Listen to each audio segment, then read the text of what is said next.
Self-Made Book Channel. I'm Bianca. And I'm Byron. And today we are speaking to the amazing Emmanuel Asuquo, who is a financial expert and TV personality. And you know how I know he's a TV personality? How? Because he was on TV with me. Hey. Anyway, Emmanuel, welcome. Thank you. Hey guys, how are we? We all right? Very well. How are you? Yeah, good man. Good living, man. Living. That's the best part of the day, man. Living. That's the truth. So tell us first of all. We've heard the glamorous title. Yeah. What does that mean? Give it to us in like crayon, so we understand what you do. So basically, as a financial advisor, I've been a financial advisor for over 12 years, and basically, I've always helped people not just make money, but look at how they can plan their money so that they can, use it when it's appropriate, reach their financial goals, and achieve what they're trying to achieve, the best out of their money using, the best tax efficiency, the best methods, practice, tried, tested knowledge that we've learned, and that's what I've done for the past 12 years, and done that and got really high and really good and helped like high net worth, 2 million was my minimum client at one point, and then I kind of got bored of that and said, actually, it doesn't give me joy just helping, really affluent people get even more affluent. And then started my company basically helping the masses, helping Joe Blogs in the street think different on what they can do with their money. And now I basically help people who are either in debt or, close to not having much savings, change the way they think about their money and build their money to get to the point where they can, buy their first property. And for a lot of them, they're the first person to buy it in their family and, just change these generational cycles of debt into wealth. Love it. And you know what I love about your Instagram channel is you're just keeping it really real. Sometimes maybe a little bit too real, but you're real about it. You're telling people what they don't want to hear, which is if you're in debt, if you haven't got any money, you're not going on holiday. Forget the holiday. That was the latest one I saw. Yeah. And it's important because I think, especially when it comes to finances, we have this thing of, only the really rich or really clever or intelligent people. And, a lot of us don't understand the terminology used, so we just forget about it. That's not for me. So what I try and do is just do it at a basic level using terminology that everybody should understand and therefore feel empowered that they can take this journey. Love it. I love it. So tell us first about your TV experience. Was that your first TV experience? That was my first TV experience. How was it for you? And give us the good and the bad. How was it for me? It was a great experience. Like obviously being on TV, how it works, looking at behind the camera, because what we see, like, it's not like that. It's crazy. Yeah. Like I was there. It doesn't look like that. Do you know what I mean? Like it's a real skill, like the editors and all of that type of thing. TV was very clunky, very repeat yourself over and over and over again type of thing.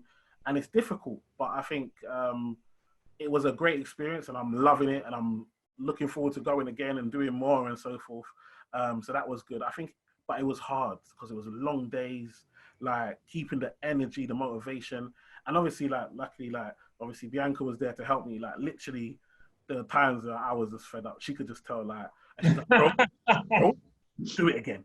And I was like, you know what? If not for that, being my first experience, I wasn't used to it. I'm used to doing my Instagram videos, energy, 1 minute, gone.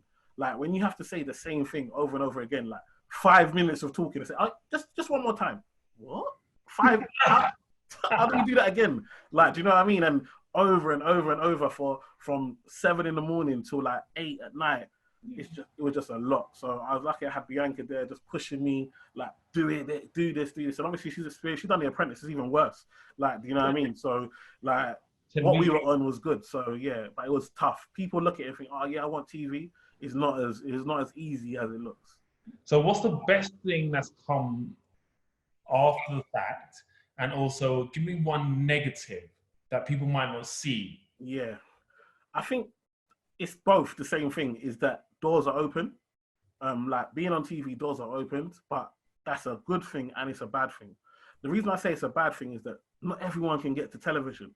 So I've been here doing what I've been doing and trying to help the nation and so forth. And you'll send letters and schools will blank you.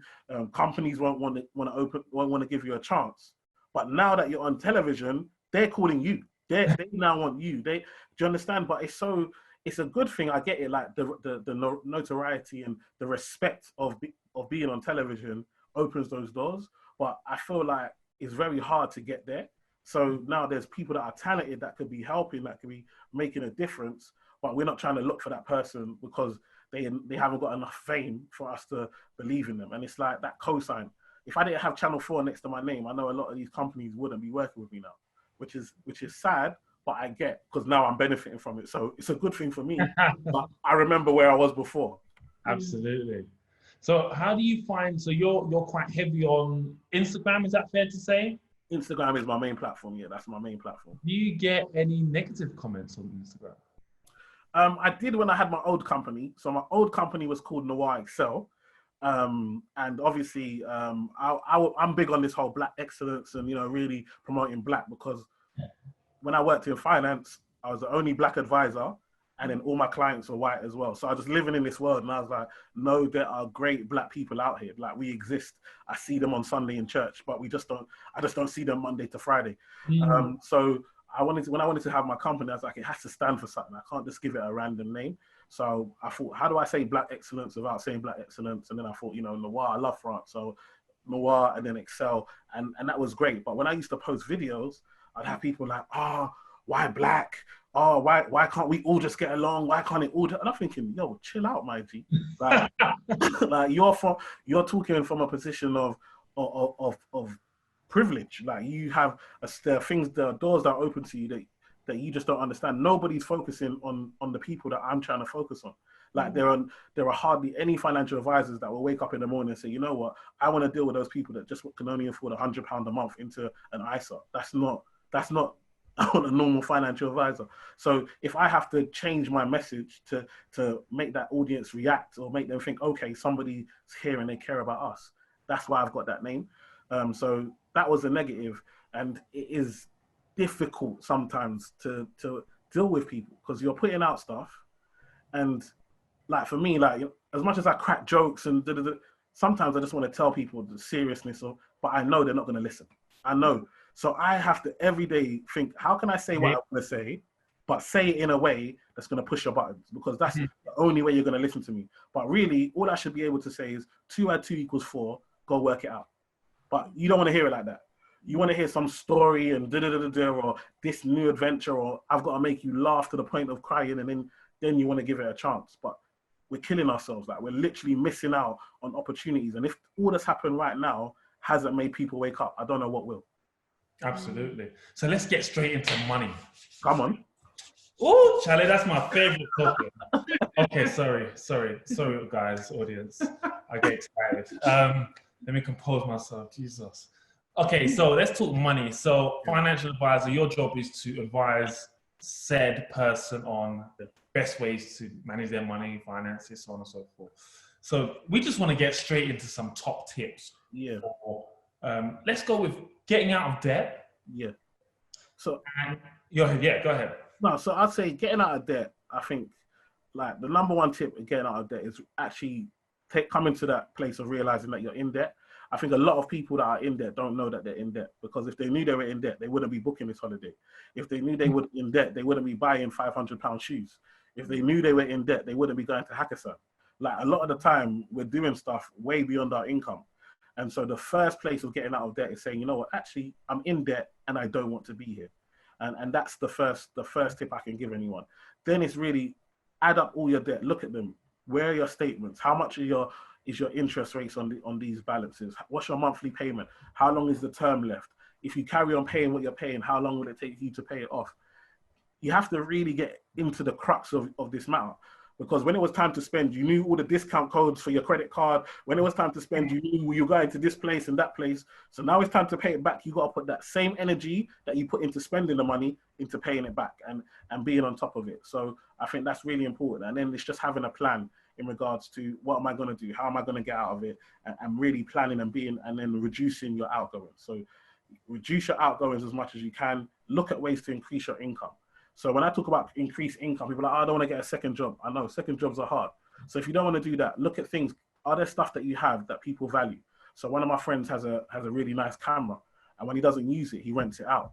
And so now he's paid that camera off 4 times by renting it out.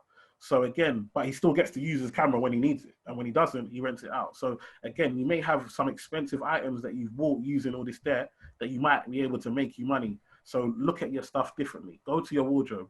Are there things that you can sell? And again, that money can go straight onto your debt and bring it down and make lump sum payments on that. So I think those are my kind of key tips when it comes to debt. Love it. Go ahead. Okay, so that's debt. What about investing? I think now in this time, a lot of people are afraid and they're in debt and they're struggling. But there are some people who just got money sitting there, have never invested, and now are starting to think about investing. What are your top tips for them?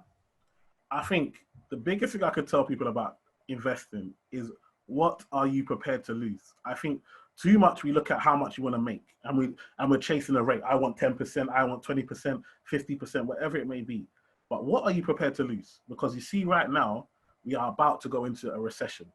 And come next year, when the government and all the governments in the world are now looking to get all this money that they've pumped out, what is the climate going to be like? I mean, I know, for example, I know that a lot of these businesses now are going to be looking at their workforce and saying people can work from home. And we've got a thing of maybe this is more jobs. I think they're going to reduce the number of staff that they're going to have and say, well, people can work from home. We can now balance this and get people working less hours. We need smaller offices. Do you know what I mean? We're looking to cut our costs because they understand that they're going to have to pay money back and so forth. And it's going to be a harder economy. So for me, I think you have to look at how much you're prepared to lose. Then I would say invest in funds. Start off with funds. People want to go straight to shares in companies. That is like the highest amount of risk possible. If we ever have the whole thing about diversification and putting all your eggs in one basket, buying shares, you are literally putting all your eggs in these individual companies. So I would say invest in funds to begin with, and do your research and pick fund managers. And even when we're talking funds, I would say start passively. Most managers don't beat the market.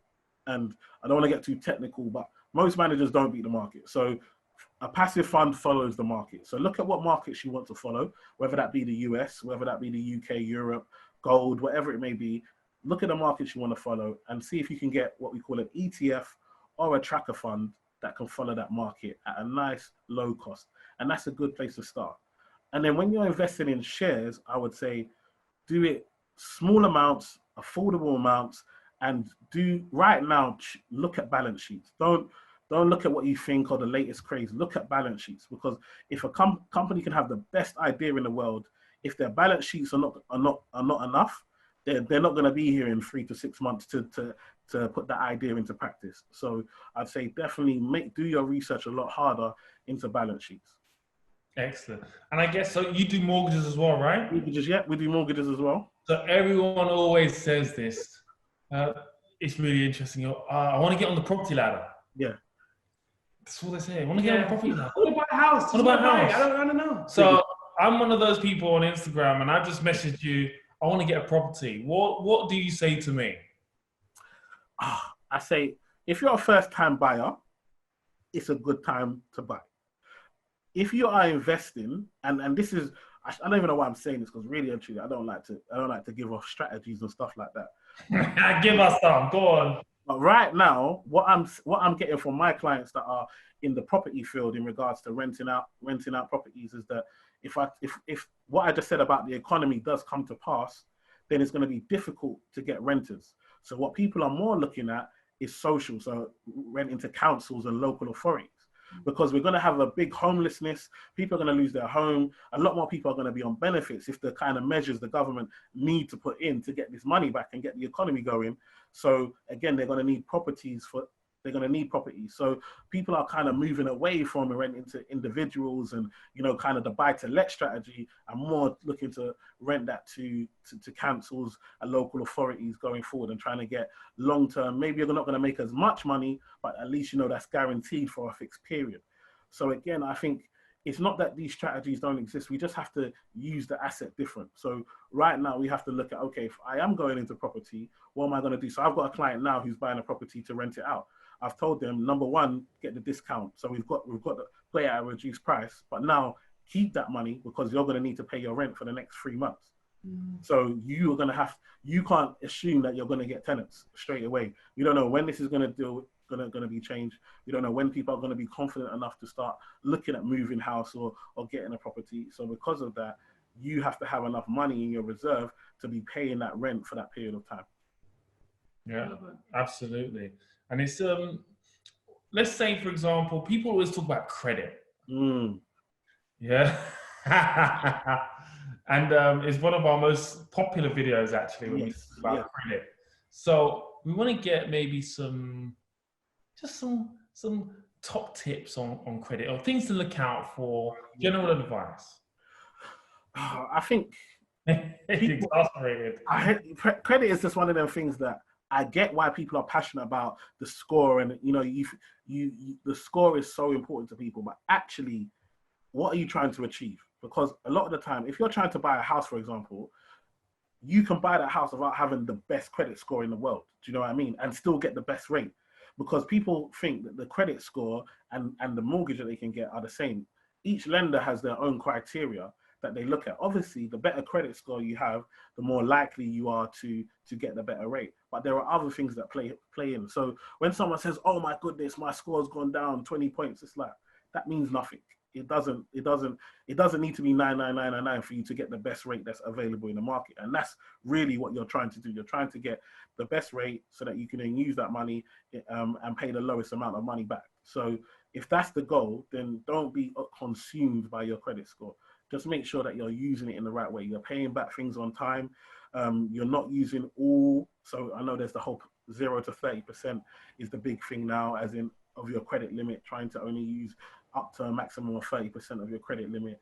But again, is just, it's not necessarily like that. So for example, if you've got an American Express and you've got a limit of, let's say 5,000, and you put all your work expenses on there and that's $4,000 and you pay that off straight away, your credit is going to be amazing. That's facts. Whether you're using 30%, 50%, 100%, 100%, if you pay that off within 30 days, you are A1. That's exactly what they want. That's exactly the way they want you to use your credit card. And so for me, it's about people understanding how to use these things. So again, you might, if you've got a credit card or an overdraft, I always tell people you're better off spending on your credit card and paying that off in 30 days than you are going into your overdraft and then paying that off in 30 days, because they're considered different when we come to the criteria. So when we look at the criteria, your overdraft actually is for emergencies, and it's almost considered if you use it as in you've messed up, you've not calculated in a month, so you've gone into your overdraft. Whereas if you put that same amount on your credit card and pay that off straight away, that's what it's supposed to do. So again, it's about understanding the credit facilities that you have available and when to use them and when not to use them. Yeah, I love that. And I think you're absolutely right. I think people we're quite into our credit score. We like to keep a 999 credit score. We have a bit of a competition about it. But the reality is, I'm sorry. But the reality is, I think some people just had no understanding they even had a credit score. Were living life, were using their credit card kind of, as and when they felt like it, not looking at like credit utilization ratio and just living life on their credit card. And I think you're right. If you're going to pay it back every month, that's one thing. But the people who are just spending. And that goes back to your debt thing at the beginning. And it's like, what do you show? So I always tell people, what behavior are you showing? So for example, if Bianca gave me 5,000, which I wish she would, and then I then said, okay, here's £50 a month back, would Bianca want to give me £5,000 again? No. But this is what we do. We get a credit card, we splash all the money and then say, oh, I'm paying minimum payment. And then we wonder why our credit score falls through the roof. It's common sense, but a lot of the time we try and make it, because it's financial, we think it's complicated. It's not. It's the behaviors that you use and the way you're using it. So again, it's a T-Mobile and forget them. I'm not going to pay that. What can they do? And then when they give you the default, all of a sudden, you're like, like, do you know what I mean? And it's like, no, this is your behavior because you had a credit arrangement. You said you were going to pay this, and then you decided that you weren't going to pay it. So now, if you can't do it with a £30 phone bill, why would I want to give you 10K to try it again? Do you know what I mean? So it's all about the behaviors, and that's what people don't understand when it comes to credit. Yeah. What's the most annoying thing that people come to you with, where you feel like that is so small, why have they not done that? Or the most annoying question? The most annoying thing for me, and I think it's so simple, is the whole direct debits. People I always tell people like, oh, you know what, Eman, I don't have money. I can't, like, I'll tell them, look, to see me, to consult with me, £500. And they'll be like, Eman, I don't have £500. If I have £500, I wouldn't be coming to you right now. Okay, let's go to your direct debits right now. Let's rank them all. And number one, you're going to find about 3 direct debits you didn't even know you were paying. Like, you didn't know that they were coming out. Number 2, you've got to have another 2 of them that you were paying like £20, and now it's gone up to £50 because your promotional period has ended.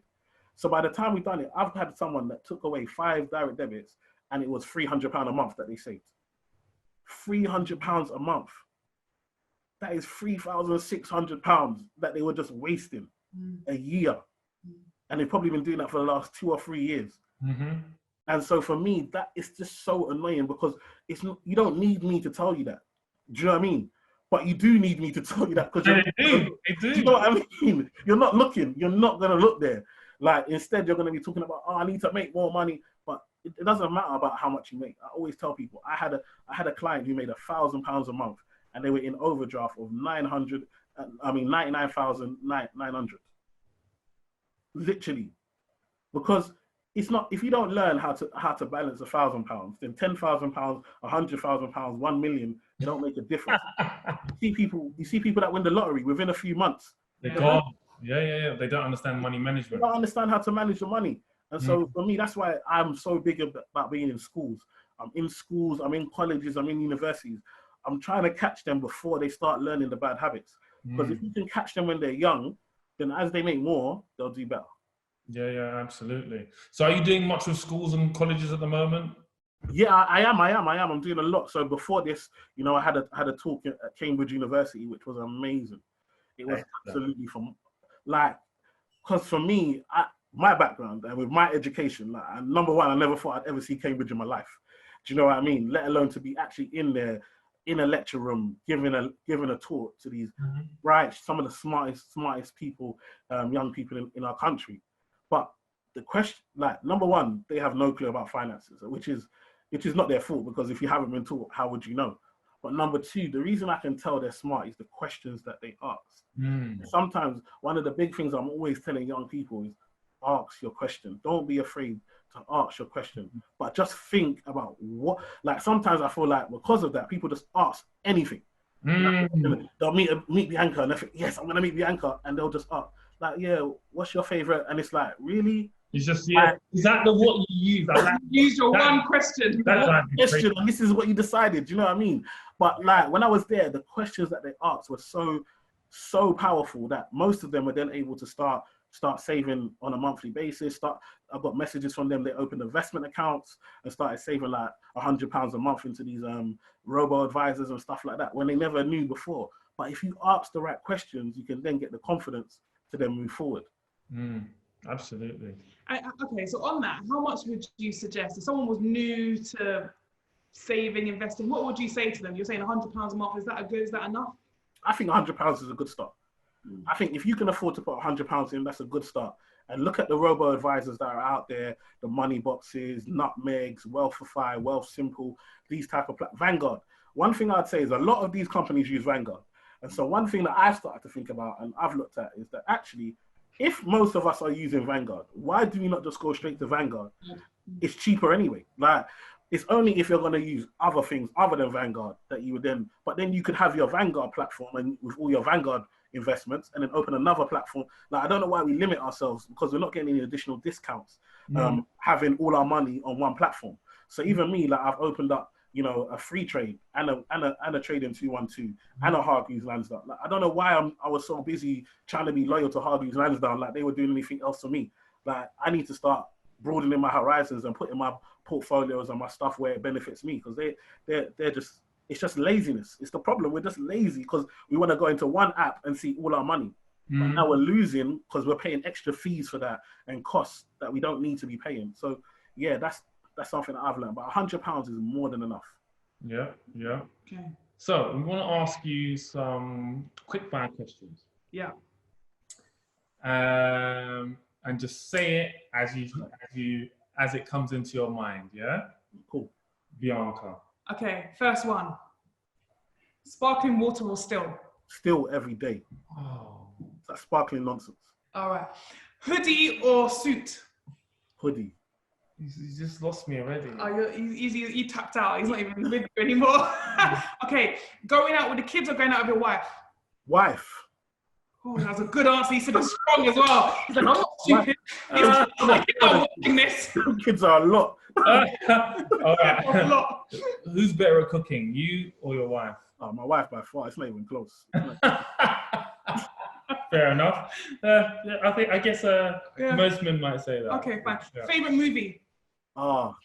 Pursuit of Happiness. Favorite book? Book. I think the one that touched me the most was Rich Dad Poor Dad. That's probably the one that's had the biggest effect of me in my life. Yeah. Are you into sport? Yes, I am big. What team do you support? Arsenal fan, just like you, man. Yeah, I remember you saying something. I checked when we were working together. Just in case. I remember now. So yeah. Good, excellent. Is there any question you want to ask us? I think a powerful question I want to know, but I think a lot of people want to know, what is your why? Because you know what, when you started, like I know obviously I know Bianca and I know her whole history, but obviously Byron, when you come from the hood, you know what I mean? When you started and now you've got here, like you look at your garden, look like a park. You look how much cars you got outside. You look at, yet you're still going, like you're still as hungry as ever. I think that's a lesson for a lot of people to know, like what is your why? Yeah, so really, really interesting question. And I'm probably more motivated now than perhaps I've ever been, despite being able to tick box some of those things, all car, why, house, all the tick boxes, right? I'm probably more motivated now, and I think it's, first of all, I finally found the things in business that make me happy, that I enjoy. Yeah. So I understand how I work as an individual and the tick boxes that I want to do. But moreover, I realized that, I mean, it's taken me 14 years to realize that I really, really enjoy helping people. And I found that also by helping people, I can also derive an income from that. Yeah. So whilst I say I absolutely love helping people and helping them achieve their goals and dreams, whether that be in my friendship circle, whether that be in business, but I can also link that to an income. So it's like a win-win for me. Yeah. So that is why and sometimes, just to take away that income comment for a moment, sometimes I do the things I do, and there is no financial reward at the end of it. I just love seeing people win. Yeah. Right? And that comes back around. We talk about reciprocal networking all the time, right? So that is my why. I am passionate about seeing other people win, seeing people hit the heights, and I love to be a part of that journey. And just seeing like my mentees, seeing them go from one place to another, and it's changing their lives, their family lives. It's like an incredible feeling. So like I said the other day that probably I get 7% of my income or so from mentoring, and I probably spend 30 to 40% of my time mentoring. Yeah. The two don't balance. Don't balance. But I just love it, you know. So that's why I do it. Yeah. That's a good answer. Good answer? Excellent answer. Jesus, Byron for Prime Minister. I mean, I would add to it, but I think it's the same. So I just think in every business, I like solving problems. Yeah. So I'm a problem solver. That's what I love doing, and I love solving people's problems and helping them to elevate and to understand their goals and aspirations and help them to achieve it. So whether it's through personal branding and all my personal branding corporate clients, helping them understand who they are, how they market themselves to increase their career opportunities, or whether it's mentoring and helping them understand their entrepreneurial aspirations. Either way, it's seeing people thrive. And I think that, you know, part of what I want to do is about legacy. So I want to look back and say, I helped, you know, this number of people, or, you know, I was part of that business being successful, or that person doing that investment. I think that's the driver. Yeah. I got more questions for you, Bianca. Okay. First one, how do you remain so nice? Because obviously, like I find that when you get to that level of success and especially with the kind of boardrooms that you have to be in, the kind of power woman that you have to be, how do you remain so nice is one. And then number two, how do you strike the balance? Because I still see you cooking for your husband. I still see you doing the wifely stuff. But you're still like, you're a boss, like like you're a boss. Do you know what I mean? And I find that, and the reason I say this, I find that a lot of the women that I see, they choose one or the other. They're like, no, I'm a boss, so I don't do the other side, or do you know what I mean? I haven't got time for that. That's not my calling. I'm more bigger or more important doing X rather than doing Y. Do you know what I mean? Or I'm a wife. I'm doing the house thing, so I can't be a boss. Like, how do you find the both? Because you do them to the extreme. Yeah. It's a good question. I've never been asked that question before. It's a good one. I think the first one. Okay, so on the nice thing, yeah. I think one thing that my dad always said to me when I was growing up was, it's nice to be important, but it's more important to be nice. And I think that regardless of where I get to, I'd like to feel like I'm a nice person. And I think being a nice person is important. I don't want to ever be that person that someone meets. And everyone has bad days, don't get me wrong. Someone might be on this now, comment like, I bet you once you were horrible. That's possible. It's very possible. But I don't ever want to be that person when they meet and think, oh God, she was nice on TV, but she's a bit of an arse. Like, I don't want that. Because I don't think it's necessary. Yeah. And I think it takes so much more effort to be horrible. Yeah. So much more effort to be stush than it would be to just be nice. Sometimes people can take your kindness for a weakness, but I'm strong, so I'll be nice. But if you're taking the mickey, you're gonna know about it. Yeah. I think that's the kind of balance I try and strike, and I think that's what I hope for, and that's what I intend. Because when I've met people who I thought were great and were someone I thought were going to be an idol, or someone that I thought was great on TV, and you meet them and they're not nice, it's so disappointing, because there's just no need for them to be horrible. And your network is your net worth. So the more people you meet, the nicer you are, the more people want to work with you. Exactly. Force you and whatever. So that's that. And then on the wife thing, you said you want to answer that one. No, you got this. You're the boss. I think I'm happy for you to chip in. No. I feel that I don't think it's easy. I want to make that clear. I think it's very difficult to strike a balance. And I think, unfortunately, Byron, even though he's sitting here, I think men do have an expectation sometimes that women need to fulfill the wife role. And from Byron's perspective, expect you to still, do the entrepreneur thing, right?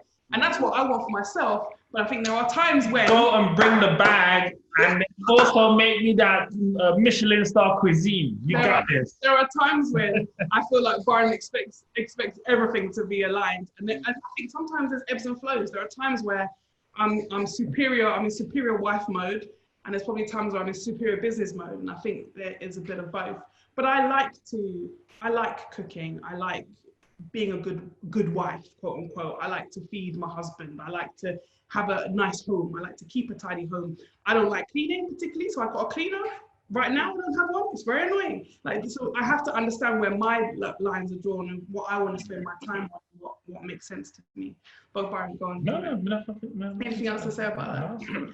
Yeah, I don't think I understand why some people feel like they can be one or other, but I just think that to maintain a happy relationship, and this is for the men too, I think everyone has to play their part and play their role. And I think that there are times when the man needs to step up and do husband duties and husband activities, and there are times, why are you making faces for, like, you're not, like, you weren't sweeping last week? Like, it's first time I ever see you sweep. I was like, whoa, you can sweep. You were mopping. And you swept and you mopped. I was like, it was a new experience.